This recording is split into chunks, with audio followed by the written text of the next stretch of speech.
ज्ञानमयी ज्योतिर्मयी मरियं तु दयामयी मरियं तु दयामयी मरियं तु दयामयी.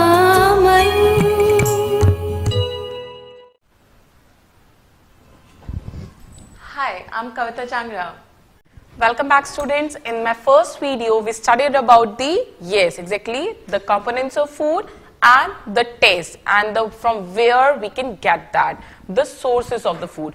Okay, in this, many more are left. Just let's have a discussion on that. That is the minerals. These are also important in our diet, in our food. We must take it. Okay. And can you name any minerals that you are taking in? Yes, anyone?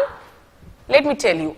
That will be calcium, phosphorus, iron, iodine, sodium and potassium.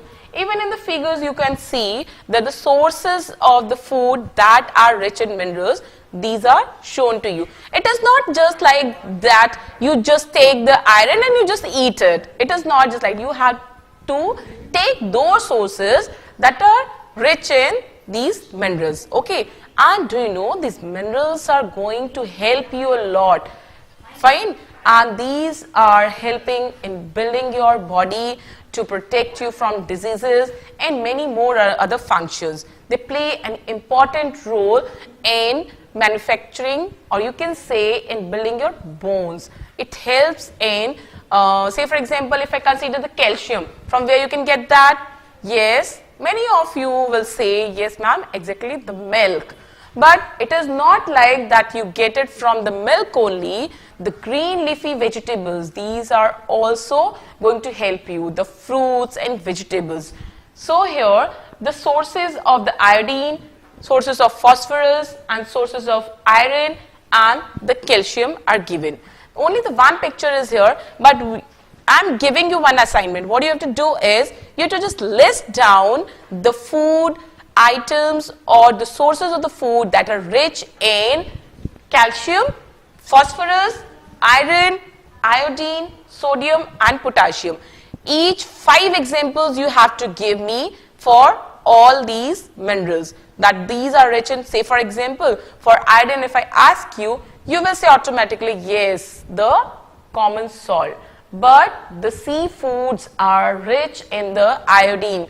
It is not like you just keep on eating the salt, but actually what you have to use is the pure form of the salt. That is you are getting from the sea, that is refined, that you are using it at your home. Even so, second, the best option is the rock salt. Rock salt is very good for your health. You must use that. But even then, if you're eating onwards like as such as the common salt, it is not going to good for your health. Fine. Even secondly, it helps you in building up your nervous system because the iodine plays an important role in that. And the most important thing, it is important for your functioning of the thyroid gland. Many of you have seen that thyroid gland of few of the people are the neck area. The glands are present over here. These thyroid glands are present over here and it gets swollen. Why it is so? Because of the deficiency of iodine. And one more interesting fact I want to say you. Do you know in hilly area there is a lack of iodine in the food components? Yes. How and why it is there? Do you know anyone? Yes. Let me tell you, the iodine is less in the food component. As if you know that there are the snowfall, the rain falls over there, and with the glaciers, what happened? Due to the flood, what happened? The water just run downwards to the down slopes, and the iodine is not as such maintained in the soil. That soil lacks in iodine. That's why the components of the food that are being grown over there that are not that much rich in iodine. That's why some of the goats from their places, they are having the goiter disease. The disease named as goiter, that is due to the iodine. Yes. So I think it is now clear that the minerals are necessary for us. The iodine, you can take it from the green leafy vegetables, the like spinach and others, and even the seafoods. The phosphorus, these are present in the milk also, bananas and the other chili. That is a very good example of it. Even the calcium is also present over there. It is not only that only the single one component is present. The mixture of all those that is present in a minute quantities. But that is going to help you. Sources of iron, exactly the spinach and the apples and the pomegranate. Many of the fruits are also rich in these. And the source of the calcium, as egg is given, those who are non-vegetarian, they are fond of eating this. But for the vegetarians, there are many other options. The good examples are the fresh fruits and the green leafy vegetables. Okay, so I think now onwards you will just focus on your health, because this is not only to read, this is the topic that you should understand it very well. You have to involve into it and you have to take it into consideration in your life too. So here, last topic is our dietary fibers and the roughage. With this, water plays an important role. Do you know how the water plays an important role and dietary fibers and roughage? Dietary fiber and the roughage, the words, they are the same means. Why these are important? Have you seen the scratch bite at your home? Your mother's cleaning the utensils? Just like that way, these dietary fibers, these play an important role in cleaning your body. So you must eat it, you must involve these dietary fibers in your diet. For example, say for example you are taking lunch. With that, what type of dietary fibers you can take? Where you can find it? These are present in the raw foods. Basically the cucumber, the tomatoes, cabbage, lettuce, that you can eat it raw. These are going to help you to clean your intestine, to clean your body, so that you must not get any diseases later on. Because what is going to happen? Many of the times we are eating the junk foods. Nowadays, everybody, due to the modernization, everybody is fond of eating the canned food, just the manufactured food they want. They don't want to eat something that is healthy. They don't want to eat that the food that are rich in the fibers. Why? Because they just depend on the taste. Taste doesn't matter. What you have to do is you have to depend on these two if you want to stay healthy for a long time.